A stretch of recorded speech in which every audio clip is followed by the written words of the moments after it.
Hey guys, in this video we are going to talk about the acid peptic disease and all its complication part, how it will be managed. So everything you have to know about the acid peptic disease of stomach and duodenum both.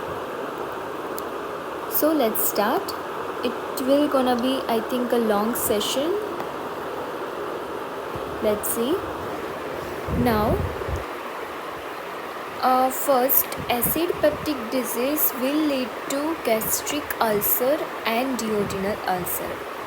We have to learn about this both condition, how they are different and what kind of presentation they are, because management part will be totally different for both.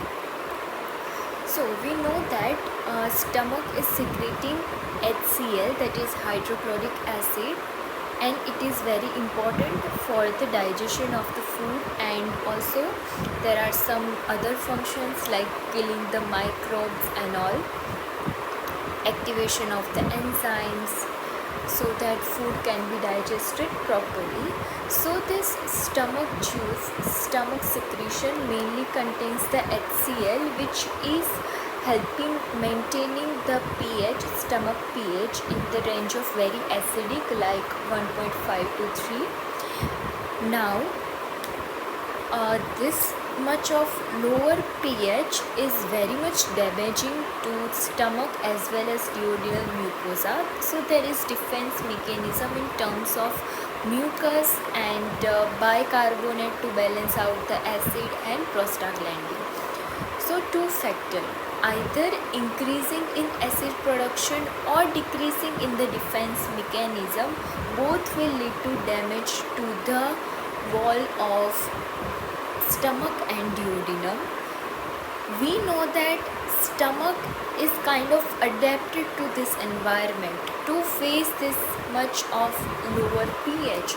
So if the defense mechanism is defective, then it will lead to a stomach ulcer, and if there is increased acid production, there will be no problem in the stomach, because if stomach has a good defense mechanism, it shouldn't be that much prone to development of ulcer. Yeah, but if it's very much high, then it can lead to.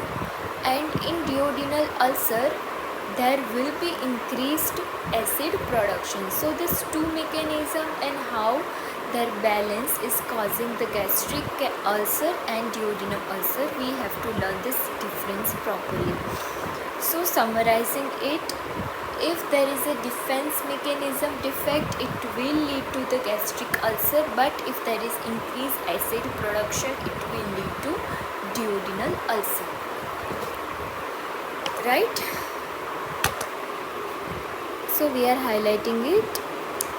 Decrease mucosal resistance, increase acid production. What is the cause? So H. pylori is linked to the 70% and mainly the poor strata, and here it will be linked to 90% of the pathology and rich strata. So here what will it cause? That it will disrupt the mucosal resistance system, and here it will increase the production. Now what is the symptomology? Here the pain will start after taking the food, because the stomach is the first one to involved in the digestion of the food. So as soon as we take the food, it is going to release the gastric juice, and that is causing this pain immediately after taking the food. So patient will try to avoid taking the food, and the patient will be thin patient, and the pain is consistent type of pain, so same site, intensity and kind. Now here in this what will happen, that pain will start after 2 to 4 hours of taking the food. So mainly the hunger pain will be there, and it will be relieved by the food. So patient will eat more food, and patient will be obese patient, and here the pain will be inconsistent. Now complication, bleeding is more common with the duodenal ulcer, compared to gastric ulcer, but overall in both condition complication bleeding is more common than the perforation. Main two complication are the bleeding and perforation of the ulcer. Here in gastric it will be from the left gastric artery, and in duodenum it will be gastroduodenal artery. This two artery we have to remember the name. Now the treatment part is also different. In gastric ulcer we have to do the gastrectomy, while in duodenum ulcer we have to do vagotomy and drainage procedure. So first let's see the classification. So it is modified Johnson classification actually, and there are 1, 2, 3, 4, 5 type of ulcers. So let's see in the detail. So gastric ulcer types. So type 1 is related to the distal lacer curvature and mainly at the site of incisura. So incisura angularis it is called as. This is the most common site of gastric ulcer also. So here I forgot to tell you that most common site is incisura in the gastric ulcer, and in duodenum it is actually the first part that is main involving in the contact of the gastric juice of lower pH. So type 1 is most common site for the stomach, that is distal lacer curvature at incisura, and acid production won't be there normal, and we know that it is due to defected mucosal defense mechanism. Type 2 is of two spots. It will be in the stomach as well as in the duodenum. So stomach and duodenum, and there will be acid hypersecretion. Type 3 is mainly pre-pyloric and pyloric region. So here it is mainly, so type 2 we know that it duodenum also plus here also, okay, type 2 here also, sorry.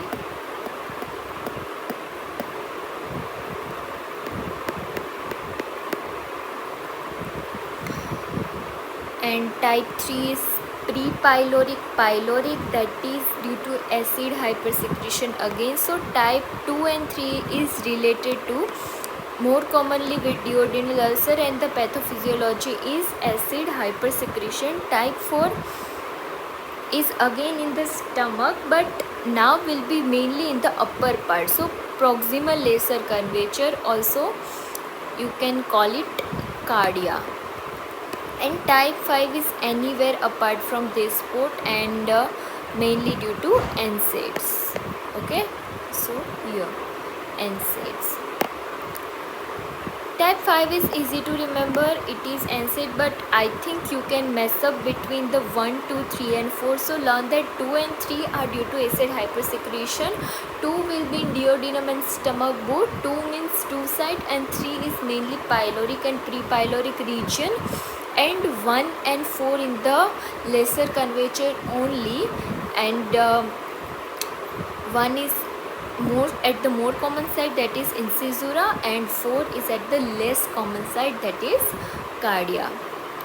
Now the treatment part. So treatment for duodenum ulcer we are doing the vagotomy. So first learn about that, and then we will see the gastrectomy part for the gastric ulcer, and then we will see the complication of ulcer, that is first perforation and then bleeding, and then we will compare all these two in a very small concised manner, and some other lesions, that is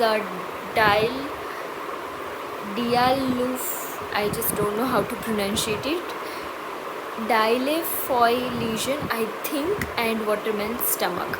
Okay, so let's see quickly. So in vagotomy, first we have to learn about the vagus, right and left. So left vagus is also the anterior one, and right vagus is the posterior one. and the branches, so left it anterior. So anteriorly the stomach have the liver, and so it will give to the hepatic branch, so hepatic plexus actually. So it will give rise to the hepatic branch, and so mainly involved with the bile secretion, motility, contraction and secretion of bile from the gallbladder is happening through this branch. And from the posterior vagus it will give rise to the celiac branch, and that is responsible for motility of the small intestine. And if someone can ask how much it till what level the vagus is maintaining this intestinal motility, then the answer will be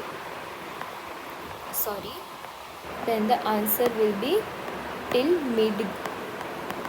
midgut, that is the junction of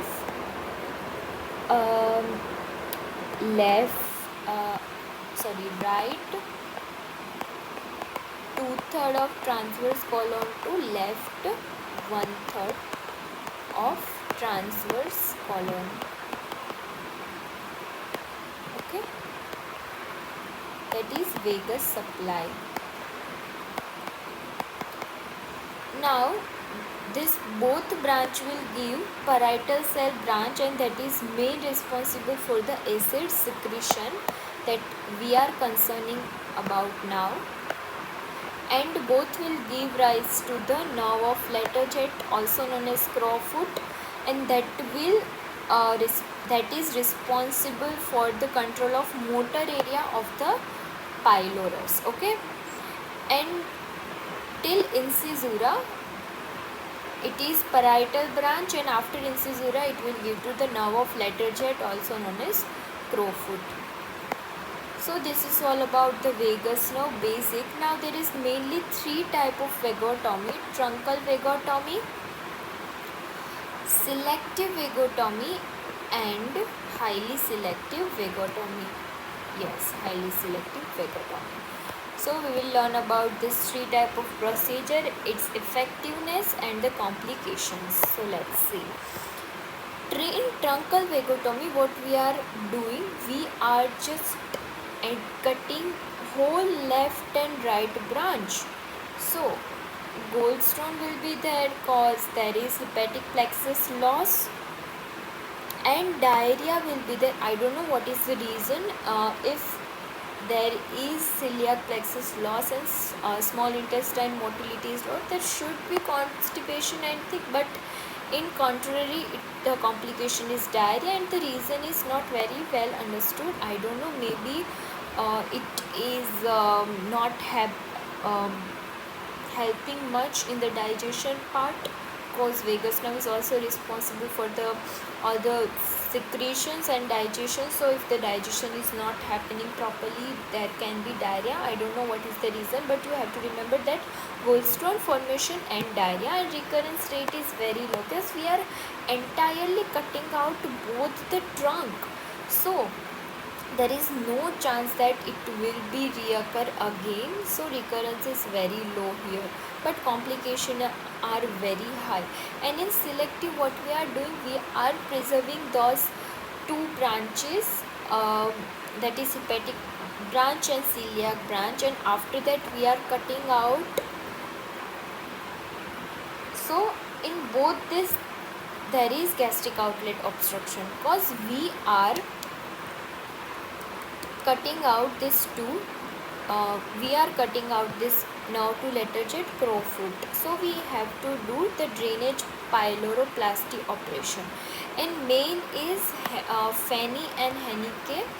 You have to remember this name, and you can also do the gastrojejunostomy. It has high recurrence, and enterectomy. Side effects are just more here. Now we will see the highly selective one. Here we are preserving all the main trunks of anterior and posterior vagal nerve. So nerve of Letterjet will be also preserved. We are just only cutting branches to the parietal cell. So advantage is we don't have to do the drainage procedure that is required, but it is related to the higher recurrence rate.